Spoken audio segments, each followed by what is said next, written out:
This podcast is brought to you by the Deluxe Edition Network. To find more great shows on our network, head over to theden.show. Hold on, stop. Welcome back to the Shit Show 2.0. Okay, boomer. Damn millennials. Wow. Did not know that. Even flirters who are obviously mentally ill. You want to be my wife? Oh, this is going to go downhill real quick.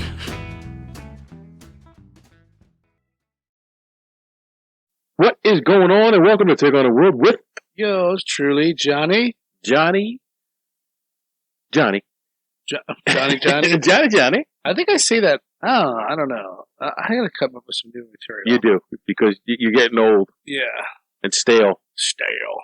And we want to keep all our 15 listeners on the edge of their seat. Ed, Mike D, we're here today. We just wrapped up our episode about the Eastern State Penitentiary. Johnny the Thumb. I'm going to talk about the Den, the Deluxe Edition Network. And Real Estate and You is the spotlight podcast for the month of March. So he does real estate stuff, Berks County, beyond. I guess it's useful to know that information if you're looking for a house. Oh, absolutely. I don't know, because I'm going through a process right now, and it's frustrating. And well, listen to him, maybe get some tips. I'm going to. I will, definitely. Because I don't really know. I don't know what the hell I'm doing. I have to totally rely on somebody. Plus, the real estate market's all fucked up right now. Yeah. It is outrageous. You got a freaking pandemic. Just got out of it. Are we out of the pandemic? I think, they started a war to get us out of the pandemic. So that's right. Yeah. We're in the middle of World War III. Thank you, Russia. Ended the pandemic. You know what? I'm going to fight. I'm going to fight for Ukraine next week. I'll take a couple weeks off. And so, yeah, we'll take a little vacay, and when I get back, I can see you. I might look a little different. I'm here my AK. Yeah. I'll certainly be a lot thinner. You'll be heavier because you'll have bullets in you. Did you see that one meme that was like this really fat kid in camo? And I mean like fat. And it says, me after I get drafted into World War III. And he's like trying to run forward. Looks like the Michelin Man in camo. So you kicked me a topic, and it kind of threw me off a little bit, because there's more than one killer with this name. Yes. And you were very specific. You went to do the New York one. Yeah. Where's the other one? Ohio? Yeah, I think it was Ohio. So I started researching. I'm like, Ohio? I said fucking New York. And then I looked. I searched New York, and this guy's name came up. And I'm like, oh, okay. I was looking at the wrong one. Yeah. So this is the Torso Killer, also known as the Times Square Ripper. What do you think? Like, how many fucking torso killers are out there? Like, I would think one's enough. Well, there's at least two. So you used to call me that in high school, torso killer. Yeah. They called me the donut killer. Richard Francis Cottingham. Francis! Any of you faggots call me Francis, and I kill you. Settle down, Francis. What the hell is that from? Taps. Stripes. Oh, yeah. Stripes. Yeah. Not Taps. I just remember Francis from the Goonies. Francis! My wig! So, Richard Francis Dick Franny. Dick Liss. Was born 1925. Wait, where does it say that? He was born on 42nd Street. He was born November 25th, 1946, in Bronx, New York. So this all came about because on December 2nd, 1979, firefighters were responding to an alarm at a shitty little hotel, the Travel Inn Hotel. I mean, seedy. Yeah. West 42nd Street and 10th Avenue in the vicinity of Times Square. They had to force their way inside the room to put out the fire. When they got in there, they expected to see maybe a couch on fire, someone fell asleep with a cigarette, the drapes on fire, the bed on fire. But what they found was much more horrifying.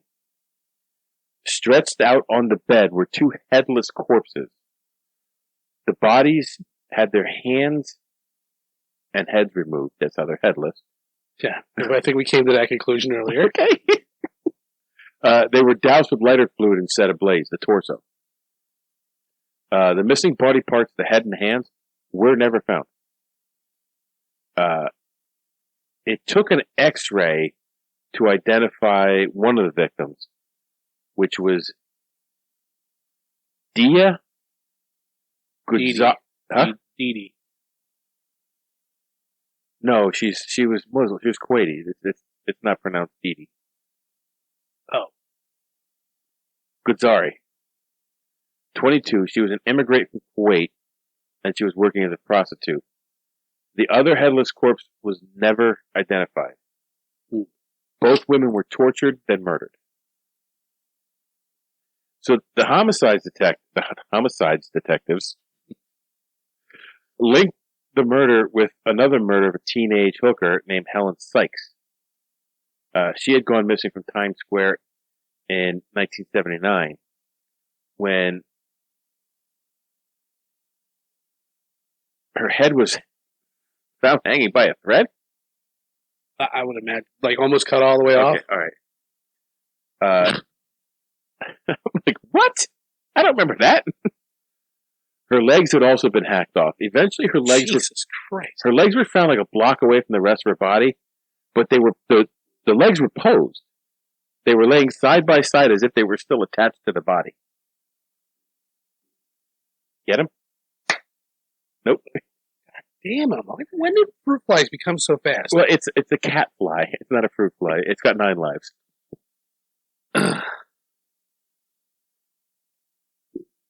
So on May 5th, 1980, the police found another prostitute, 19 years old, Valerie Street, dead in a hotel room at a Quality Inn in Hasbrook Heights, New Jersey. The victim's hands were handcuffed tightly behind her back. She was covered in bite marks, beaten across the shins. She died of asphyxiation by strangulation and then was stuffed under the bed in the room. So when they came in, they searched the room, they found her underneath the bed. Her entire body was beaten. The killer had eaten away at her nipples. Oh my God. Almost completely severing one.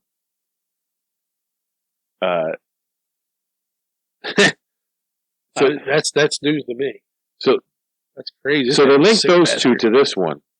This murder was linked to another murder that was done earlier at that motel. 26-year-old X-ray technician Marianne Carr was also found brutally beaten, but the police could not get a positive link to the crimes until after the arrest was made. So they didn't link it right away, but after the arrest was made, they put 2 and 6 together and came up with another murder. So, in the 70s in New York City at this time, which I never knew this, but I was trying to find it on here. The crime was so bad, the mayor at the time, this was before Giuliani, the mayor at the time laid off, I think, 5,000 police officers. Crime was rampant. There was like murders every day, multiple murders. Oh, almost like now. Yeah, it was very similar. It was mob run, and there was a trash strike going on. So I don't remember if you've seen the movie Taxi Driver, right? Yes. That was about the same era. Just dark, grimy, seedy. It takes place in the same area, and all the garbage workers went on strike because the mob told them to. Well, when your mob knows, you do what you're told. And so there was piles of trash on the streets all around in this area, 42nd Street, and plus almost every single establishment was a brothel or a porn store or a place where you can go watch porn, and it's just dark, grimy, dirty, pretty much the Wild West. Okay. And they actually gave tourists like a freaking card, like we got it at Carmen's, saying how to survive New York City, and it had a skull and crossbones on it. That's awesome. Yeah, and it's like, do not go here, do not go past this, do not ride on this train, stay within this. I know. Well, I know. Now that you're talking, I'm talking the 80s now, the late 80s. In Chicago, we were told by base, look, you go on Liberty and you go to Chicago, they would give you a map of areas you were not allowed to go. Yeah. If you got caught there, which we did. Like, it's on you. No, you actually they brought you up on charges on base. Because, this little story, when we went government property, son. We went down to, there was actually a 7-Eleven, they called it 7-Eleven from hell. You were not allowed to go to the 7-Eleven. So what did we do? Well, let's go to the 7-Eleven from hell. Let's go to 7-Eleven. So while we were in there, the place was getting robbed. The place got robbed. So we're standing there, and the guy has a gun, and we're like, fuck this. And one of my buddies lunges towards the guy, so we all did. His gun goes off. One of my buddies gets shot in the face. Like, right in the cheek. Took, like, part of the cheekbone and shit out and everything. Subdued the guy. The cops come. They take the guy away. They thank us. So their captain, precinct captain or commander, whatever the fuck he is, calls the base and tells the base, hey, we just want to thank you guys for stopping this robbery. They probably saved a life. How is the sailor who got shot? Well, we were being questioned. We didn't know what happened to our buddy. Like, he just disappeared. We thought he took off so he wouldn't get caught. He wouldn't get in trouble. But they kept on saying that there was blood on the floor. I said, well, nobody got shot. And so what happened was he went into shock. He never went for medical treatment or anything. So now this guy was a California kid, laid back, surfer dude. He used to always sit on a chair at muster in the morning, and you had to stand at attention. And the senior chief would always walk by, smack him in the head, and say, yo, kid, get up. So he'd stand up. Well, this morning he's got a hoodie on. He was in the same clothes. He had a hoodie on, and he's like slumped over in the chair. We thought, oh, he made it back. Fuck, we didn't even know. So the chief comes by, smacks him in the head, says, get up. And why aren't you in proper uniform? He stands up, his hoodie comes down, and like this whole part of his face is just pussy, and like we're like, oh fuck. So by this time the base had found out that we were down there. We all get called into the captain's mast, and we're going to bring us up on charges for being there because it's a forbidden place. And this dude gets shot. They end up dropping the charges on us. Get this kid medical treatment, and like to this day he's got this fucking nasty, horrible scar. Like this guy, he's two-faced for real. And what the captain says is, knowing that he got shot because you went there is punishment enough for you. Yeah. So we didn't really get our hands smacked or nothing. But like this kid was like, he didn't get a medical discharge. He served out his whole thing. But like you were saying about the cards, well, we had a map that we were not allowed to go to these areas. Yeah. And then the base comes to us and says, hey, we want people to go down to the inner city school and tutor kids. So I went down and tutored the kids. And because I also knew that we didn't have to get back on the bus on the way up because we had liberty the rest of the day. We could drink and party. Yeah. So we go down and tutor the kids, and then we screw around in Chicago for a while, and then we go back to base the next day. Anyway, the district we were going to was one of the red districts. You weren't allowed to go there. So, but they would send us down there to tutor kids in the school as like a community outreach thing. Anyway, I just found it interesting that I thought it was just the military that had, but you're saying they had a "do not go here" cards and. Yeah, I think it was like they showed a picture of it. It was maybe like a piece of paper or something, but it was like it had like skull and crossbones on the top of it. It was like how to survive New York City, but it was just you think of a place that doesn't have any cops and people are just running around. They're like porn was off the hook. Like they got interviewing a guy and he's like, yeah, we had live sex shows every night, and you'd have the stage and one bed, and he's like, me and my wife would just perform. He's like, there was only certain things you could do. It was regulated that way, but I want to look up this Hasbrook Heights, New Jersey, see if it's just across the river. Oh yeah, I'm pretty sure it is. Hasbrook Heights. Yeah, it's near the ferry.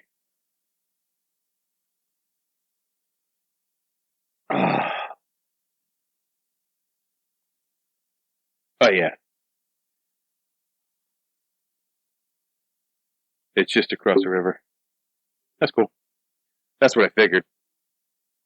I mean, since this guy's killing zone was like Lower East Side, New York, Bronx. Yes, that's exactly where it was, right in this area. There's you probably have, I'm sure it's on here somewhere, but some famous hotel in New York City, in Manhattan. And I kept wanting to say the Cecil, but that's the one in L.A. Isn't that the haunted Cecil? Yeah, where Richard Ramirez stayed. Yeah.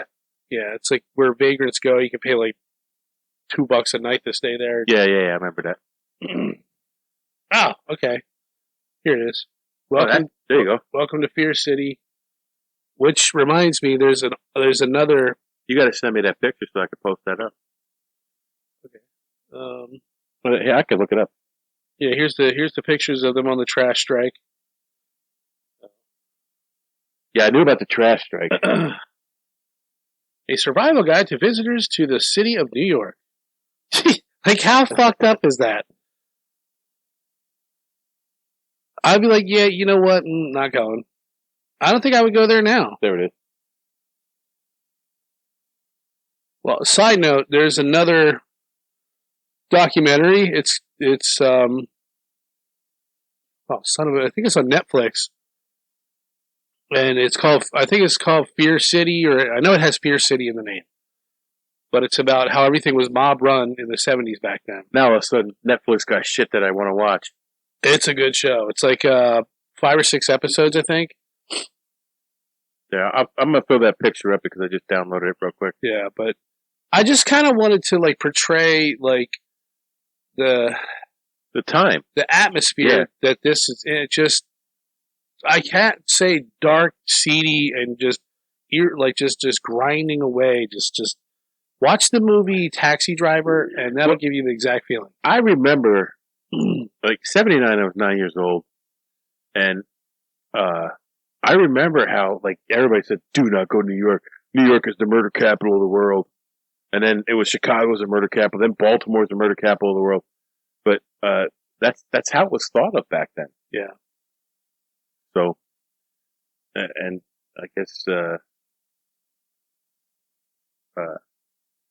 Dickie Francis had a part to do with that. Yeah, this is his stomping grounds, man. This is where he can get away with all his shit. And so, on May 15th, another body of a prostitute, Jean Rainier? Yeah. Was strangled, and her throat was cut, and she was stabbed. Her breast had been cut off, and body set on fire. The police were able to link this crime to the December 2nd, 1979 body.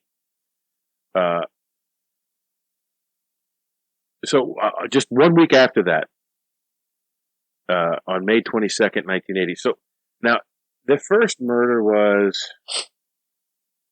December 2nd. The first known murder was December 2nd, 1979.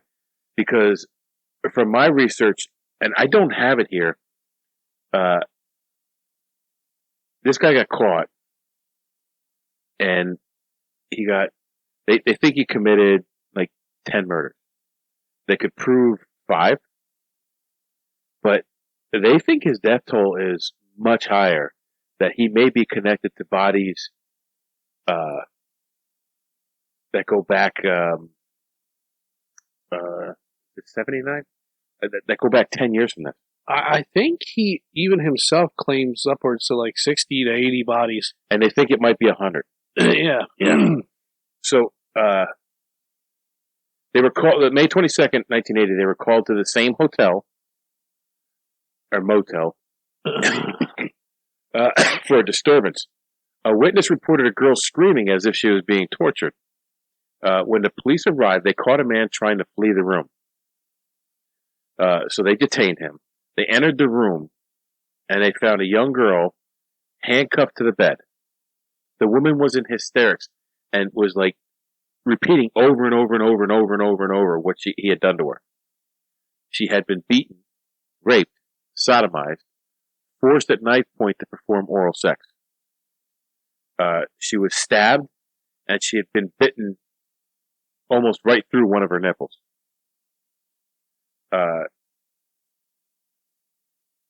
No, this is also, too, a lot of these were prostitutes. I think they were all prostitutes he would pick up. Yeah, I think they all were. And prostitutes just, they wouldn't talk about it, or they would let it go, let it slide, because prostitution obviously was illegal, and they would get arrested for it.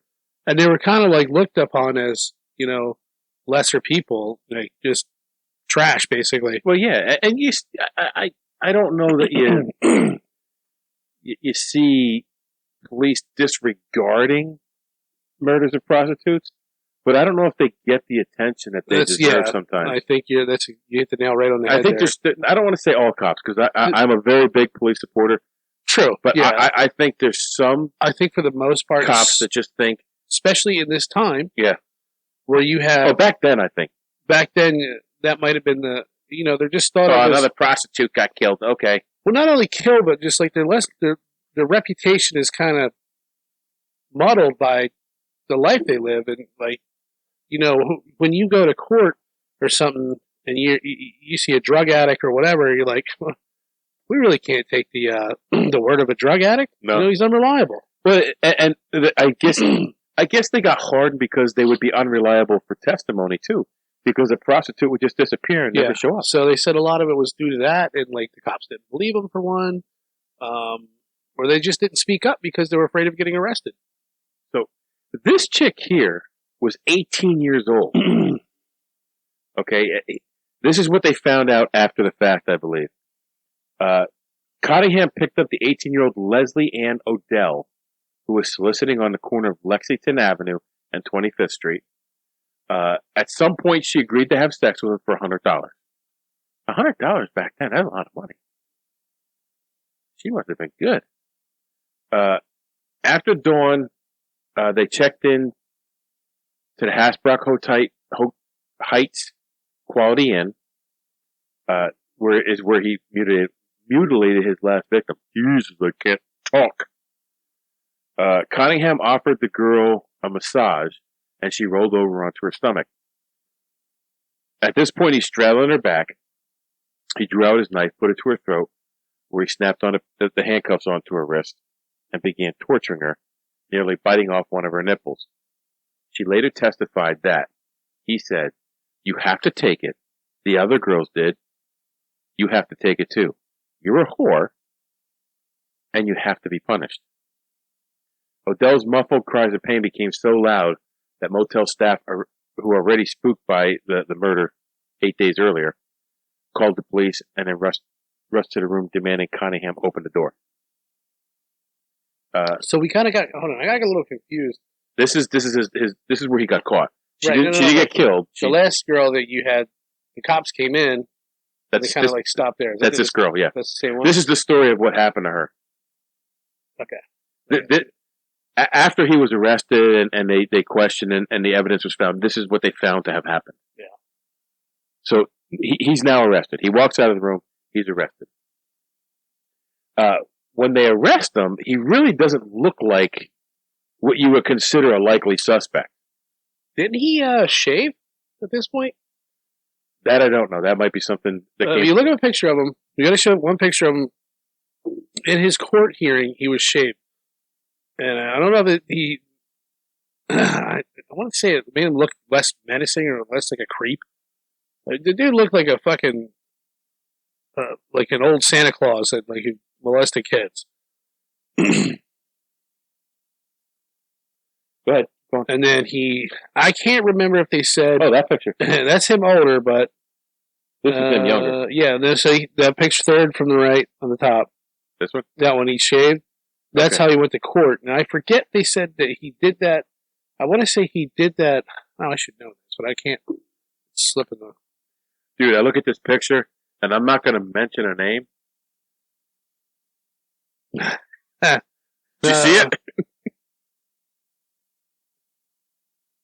Yeah. I'm not saying it because Yeah. I love the dude. Yeah. So anyway, I was trying to say, I can't remember if they said that he shaved that to elude them because they had a description of him, or to just make himself look less creepy. In this picture, he's got a well-groomed beard. Look at that. And here he looks like the fucking lawyer. He doesn't look like... I know, that's right, yeah. So if you go scroll back up to the top, go all the way to the right, that first picture on the left, there's two pictures in that one image. This one here? Yeah. So did you have anything down about that lady? No. Okay. Go ahead. Well, no, I'll wait to the end. Okay. Right, because there wasn't much information. Even though there was a bunch of murders, there wasn't a whole lot of information on this. Yeah. And I wish I had taken the time to watch a video, but I didn't really have time. Yeah. See, like, that's how I like to get all my information from videos. I love watching the videos, but you know what? Because the way I research, I want to stop the video and write something down. Yeah. And then start it. And then it takes forever. It takes forever, and it loses something. So what I do is I go and do this research. Like, I go to Murderpedia. I go to the wiki page, which is usually wrong. And there's a couple other sites that have serial killer stuff on them. And I get as much information from the 3 or 4 sites that I'm on. And then I go watch those videos, and I try to piece in stuff that they don't have. I come in. Yeah. That's where I come in. That's where that's your shit right there. Well, unfortunately, this one, I was a piece of shit this week. I didn't do anything. I was super busy at work. Just this week? Dude, I could not catch a break this week. I mean, it was just on every day. Oh, that was too. Yeah, so, I would have liked to have done more, but, you know, it is what it is.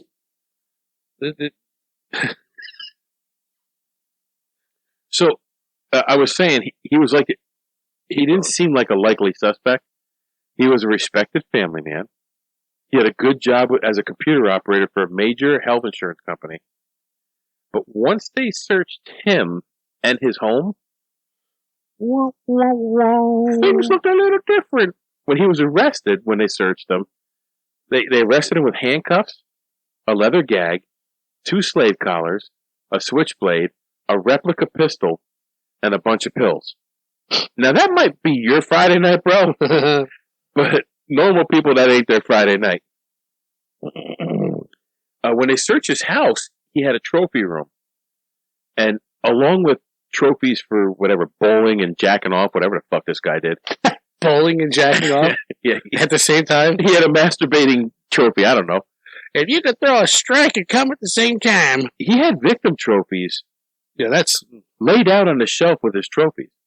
Like, that's... Bro, you gotta keep them separate. Like, dude, have a special area for it. Yeah, like, you're in the basement somewhere in a locked room. But it was a room dedicated to trophies. Like his wife never noticed. Like, hey, what's this? Why do you have women's labia on the wall? These are like 6 nipples. It's like rotting away here. What is that? Is that a scab? That's a nipple. It's a fish nipple. His wife had recently filed for divorce, And in the divorce papers, she cited extreme cruelty and saying that he had refused to have sex with her since 1978. He was also known to frequent gay bars. So I don't know how that fits into everything, because he's biting off nipples and beating women, jerking off at gay bars, and visiting gay bars. Like do your thing, bro. But I don't know why that jumped in there.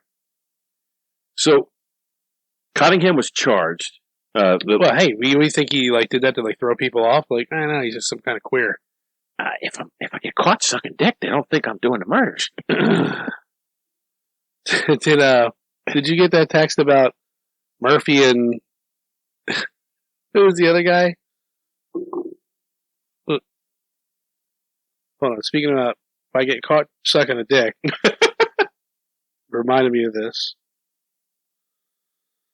It says Patty and Murphy fancy a pint, but only between them they have $1. Patty says, I got an idea. He goes out and buys one sausage and comes back, and Murphy says, are you mad? Now we're broke. And he goes, come on, Patty, follow me. So they go in a pub, order 2 pints, and drink them. Before they pay, Patty shoves a sausage through the zipper of his jeans and tells Murphy to get down on his knees and suck it.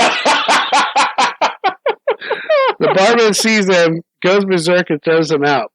10 pubs and 10 pints later, Murphy says, I can't do this anymore. My knees are too sore and I'm fished. And then Murphy says, how do you think I feel? I can't even remember which pub I lost the sausage in. Fucked up, bro. He's always trying to be shit like that. That's messed up. Who's that?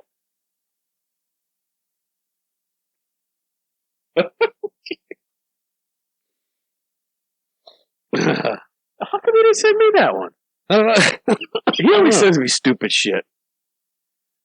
So anyway, Cunningham's list of charges were kidnapping, attempted murder, aggravated assault with a deadly weapon, aggravated assault while armed, rape, aggravated assault while armed, sodomy, aggravated assault while armed, fellatio, possession of a weapon, possession of controlled dangerous substances, which was, I don't know what any of those are. Secobarbital, amrobarbital, and tunatol. I don't know. Tunol? Possession of controlled dangerous substances, diazepam, and Valium. While in prison, police were building a strong case against Cottingham and found 3 surviving victims. So they're not even any of the attacks we talked about. These attacks on these 3 had taken place in 1978, 1 year prior to his first known murder. So that's nothing in, this was a year spree. Right? That's a pretty short time. So that was December 79 through May. This is when he got all sloppy. Of 80. December 79 through May of 80. So that's 5 months, 6 months. He was a busy boy. And they're saying they had 3 victims in 78. There's no way, and we've said this before when we talked about serial, there's no way he didn't kill somebody before this. Hell no. You don't just go out and butcher somebody and your first kill. The 3 in 78 that he didn't kill, well, maybe they were his lead-ups, and he got emboldened, and his first kill was December. I don't know. I'm thinking is he taking these pills or giving them? I think he's giving them the medication. I think he's taking a lot of them. I mean, he might, but I think he's roofing them. Sounds like he's getting sloppy too. So Cunningham had a working knowledge of forensics. In the 13 years during which he's known to commit 11 murders, only 1 fingerprint was recovered. It was from the ratchet mechanism of the handcuffs left behind on one of the victims. A case based on signature pattern was built against Cunningham along with the testimony of 3 surviving victims. Jeez. He was eventually found guilty of Valerie Street,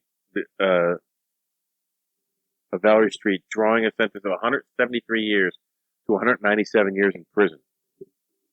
The 2 following trials, he was found guilty of 4 second-degree murders. There's no chance this motherfucker getting out of jail. No. Hey, Richard? Is that you? But when I flash up the pictures, and I'll put a picture of his mugshot here over Johnny's face, and I'll put the oldest picture I have on there. It looks like Santa Claus over my face, and you'll see he's been in jail a long time, and he ain't getting out. No.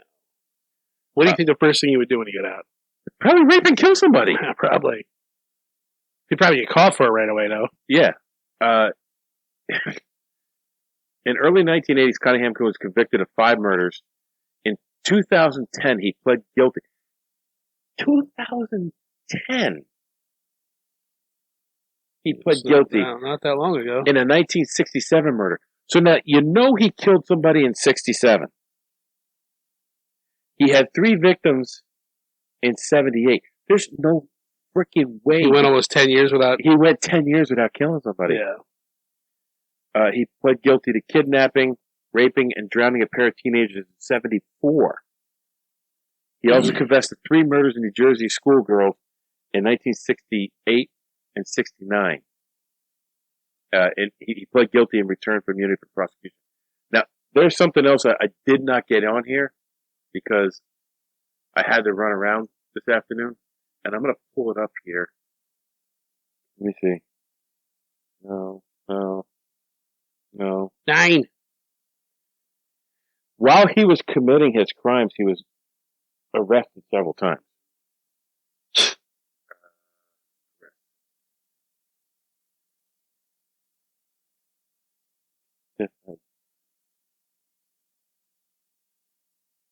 I gotta find it, and this is small printing.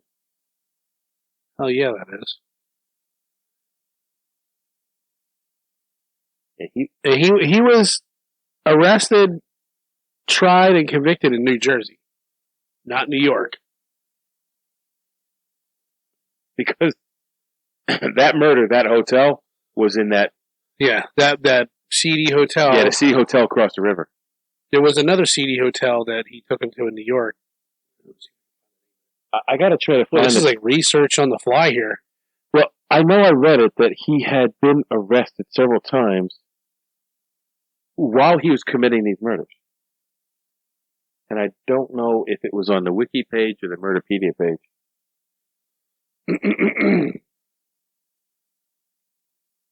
Here, first arrest. There we go. I'm gonna have to copy this over to a document so I can make it a size that I can read.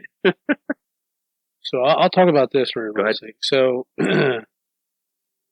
one of his murder victims' daughter befriended him in jail. Oh, that's the lady with the picture. Jennifer Weiss. And what was her... You could scroll back up to the top. And... I don't remember a Weiss name. No. There was a Sykes. Oh, I'm sorry. Sykes, yeah. Okay. No. Jennifer Weiss. Well, maybe that's her married name? Yeah, I just thought it was like... just weird.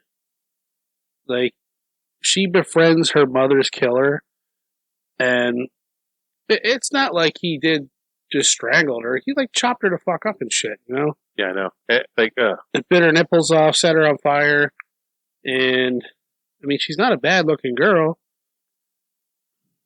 So, the daughter, and she says, quote, "He's like a father now."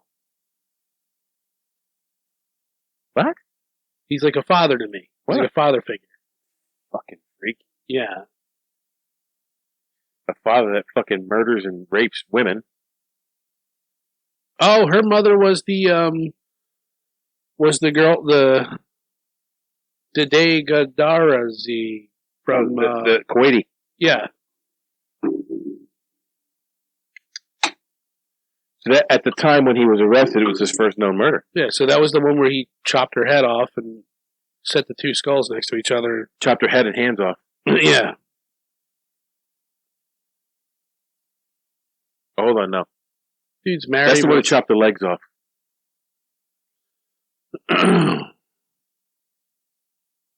Like, here, you gotta throw that photo up there. That's picture. Okay, I'll get that. Like, that's fucking creepy. So, Cunningham was arrested for several minor, they say minor charges, but these are not minor charges now. Several minor charges throughout his killing spree. But the police were not aware of the murders at the time. So, on October 3rd, 1969, he was charged and convicted with DUI in New York City. He was sentenced to 10 days in jail and a $50 fine. Can you imagine that? No. A DUI now costs you thousands and thousands of dollars. Yeah. Cunningham was charged August 22nd, 1972, was charged with and convicted of shoplifting at Stern's department store in Paramus, New Jersey, which I know that's right across the river too. Like, dude's making good money. At least he was sentenced to pay a $50 fine.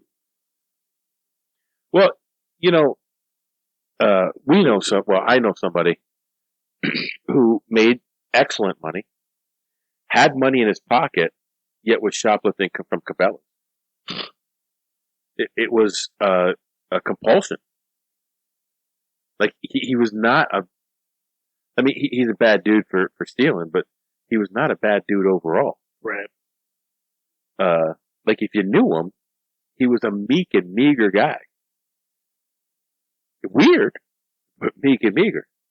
I think that shoplifting charge is a cry for help, cry for attention. Yeah. And maybe this was too. I don't know, because 72 he was working as a computer guy. Yeah. I don't know, this Jennifer Weiss chick. She says, I could go there with anger, but, you know, a lot of people that are in therapy or, you know, are trying to better themselves. You know, you're never going to better yourselves by. You ultimately, I guess the idea is you want to forgive the person. Forgiveness is not for you; it's for me, so I can get over it. Right. You know, because if I have hate in my heart all the time, that's just going to weigh down on me and bring me down as a person. But man, I don't know if I could ever find it in my heart if somebody did that to, like, my mom or one of my relatives. I would go there with the intention of ramming a fucking steel rod right through his fucking neck. I'm looking for that picture so I can get that. I don't want that split screen picture. Yeah. What was her name? Jennifer Weiss. Weiss.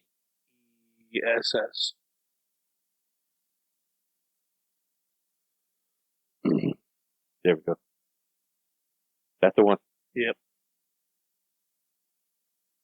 Well, she looks like she's strangling him there. That's what she's doing. Well, not actually strangling. But like that's a huggy picture. Yeah. That's crazy. Yeah. And I think this dude fucking mutilated your mom. But, I mean, whatever. If that's what helps her get through her life and sleeping. I just wonder what this sick fuck thinks. I'd like to scalp him from, like, just his whole entire head. And his fucking eyebrows, all the white shit, all the white hair on his head. I'd like to fucking just skin it like a salmon.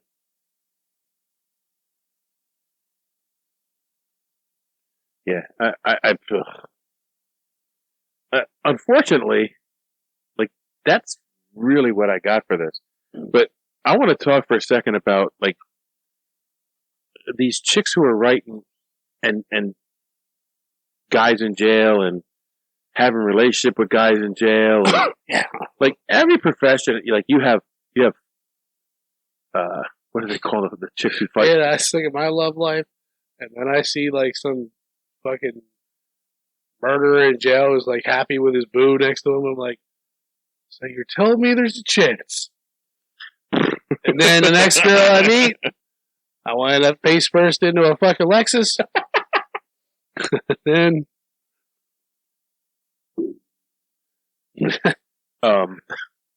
Like in the wrestling business, they have ring rats, chicks who hang around the ring. Oh, really? We never talked about that with the your obsession, or the one who was the one with the. Oh, we never did tell that story. No, I never came back, and then when he was here the last time, I was late, and you guys were already doing your thing, and it didn't occur to me. We forgot about it. That's a story. He's got to be here for that. He was you wanted to tell it, but I said no. He's got to be. I want to hear it from both sides. But the both sides are the same story. Well, no, I know, but I just want to hear. I want to get the full. Because I'm sure there's probably shit that he remembers that you don't. Yeah, there's probably. Or you tried to block out. Like you have chicks who chase firefighters. You have badge bunnies who chase after cops. Well, chicks that chase after old men and their money. And CEOs have nobody. Gold diggers. It's just like someone.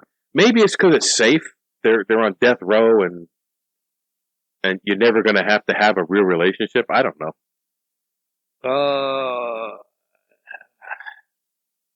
Maybe we should do an episode on that. They're marrying cats in jail, man. Yeah. All these cool cats and kittens. All these cool cats and kittens. Did you see that there's yeah, I did. I don't know about that. A show coming out? And it's Carol or Joe versus Carol Baskins. Fucking Carol Baskin. You know, when I first came out, actually I wasn't. Everybody was off. When you came out of what? When that came out. Oh, you said when I first came out. Whatever. Is that a Freudian slip there, buddy? It might be. But something you need to tell me. When that first came out, I didn't know. People keep talking about this fucking Joe Exotic and the Tigers and shit. I'm like, what the hell? It was like this big thing. And well, you told me about it. I got quarantined. Yeah. And then I'm like, oh, like I didn't watch someone quarantined. No, it was before that because I got sick. I watched it while I was sick. I watched it at my sister's place because I got quarantined right after you did. And I think right around that time, I watched it at my. And I'm like, is this an actual movie? I'm like, what the? I thought it was fake. That's what I did too. I got like 3 things into it, and I'm like, wait a minute, is this real? She's like, yes! And I'm like, no fucking way. I thought, look at this thing is fucking fake. So this was the Tiger King we're talking about. And when I got COVID 2 years ago, I had been in contact with John and a couple other guys at work, and they all got quarantined. I did not get sick, by the way. But either. You told me about it before you were quarantined.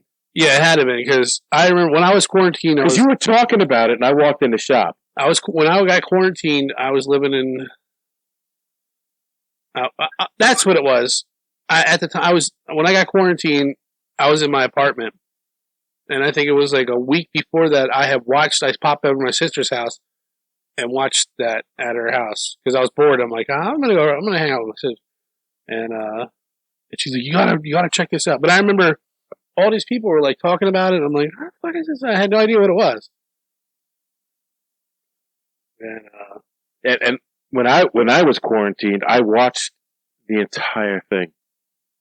And here's the funny thing, because Rob Schneider last night was talking about that, and he goes, when I watched it, like this is crazy. Yeah. He goes, but I'm watching it like, what's gonna happen next? And that's exactly how it was. I'm like, this is so fucking stupid. It can't be real.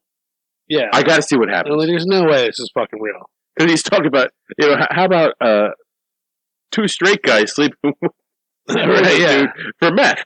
I think it looked pretty real, though, when that tiger fucking ripped that girl's arm off. Yeah. And when the dude killed himself. I forget that one. One of his gay lovers killed himself. Shit, right. Popped himself. He popped himself on, like, not on camera for the show, but that's right. On a security camera. Yes. Yeah.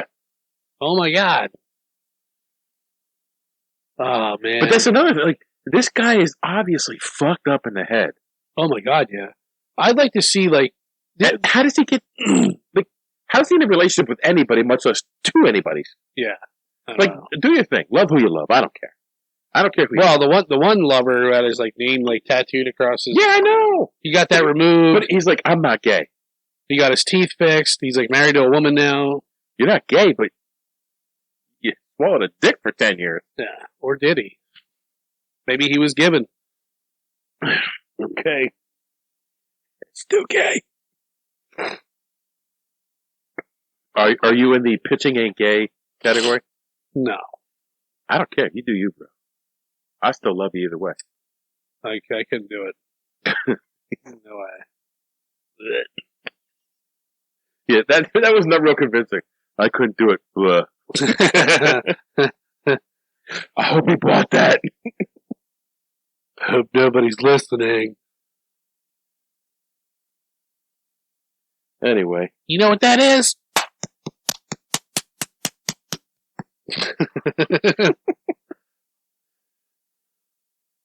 So we took on the torso killer, the Times Square Ripper. I wonder if there's Richard Francis Cunningham.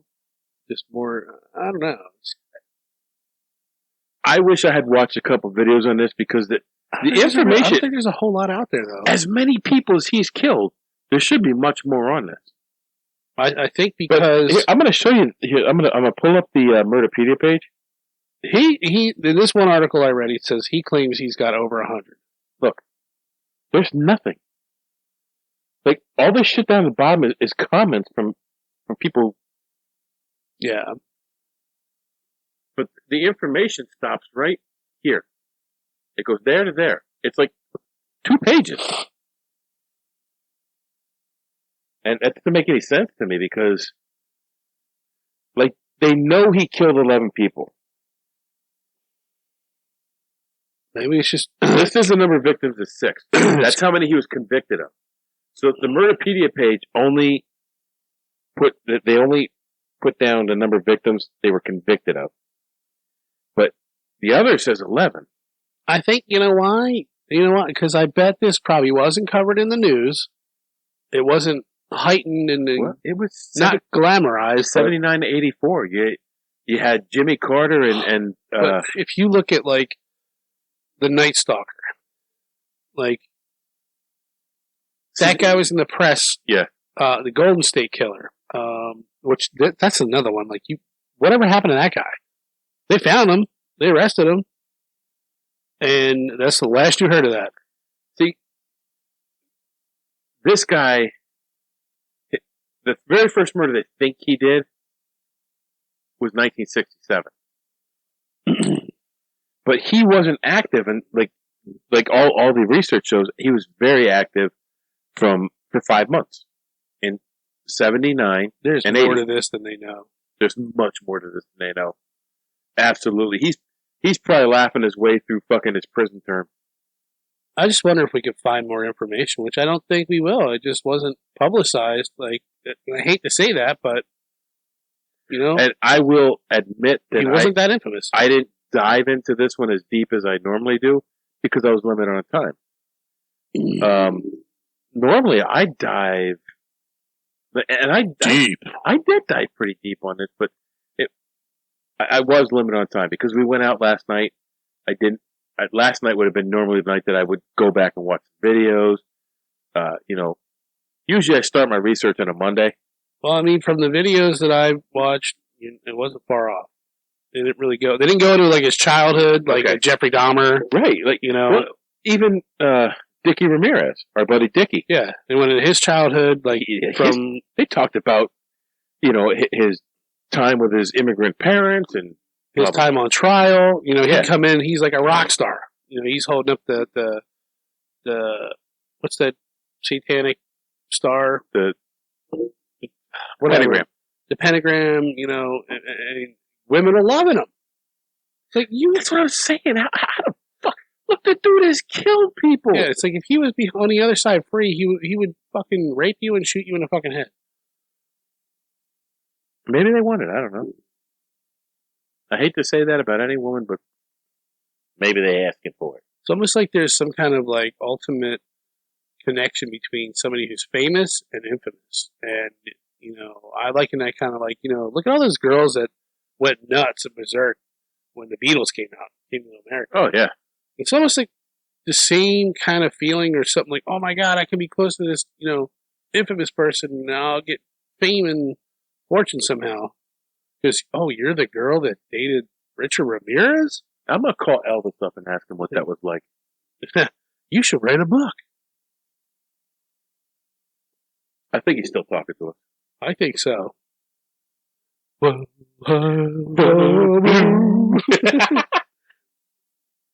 Oh, good times. Anyhow, we took on the Torso Killer. We might have to revisit this one. I don't know just anything to revisit. That's the If problem. we find any new information, we'll keep you posted. Yeah. It's like Unsolved Mysteries. I'd like to previous episode. I'd like to visit this. I'm telling you, watch the series on Netflix. I don't have Netflix anymore, bro. It's a waste of money. I know. You can scroll Netflix for like 6 hours and you're like, I don't want to watch anything on here. But Fear City was good.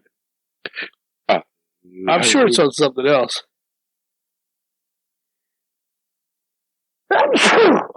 Here we go again. Starts.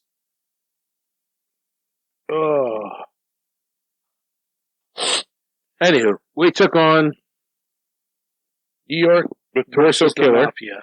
Oh, sorry. of New York. Now you go take on the world. And be careful while you're doing it. Our podcasts exist because of listeners like you. To find other great shows, head over to theden.show. Thanks for listening.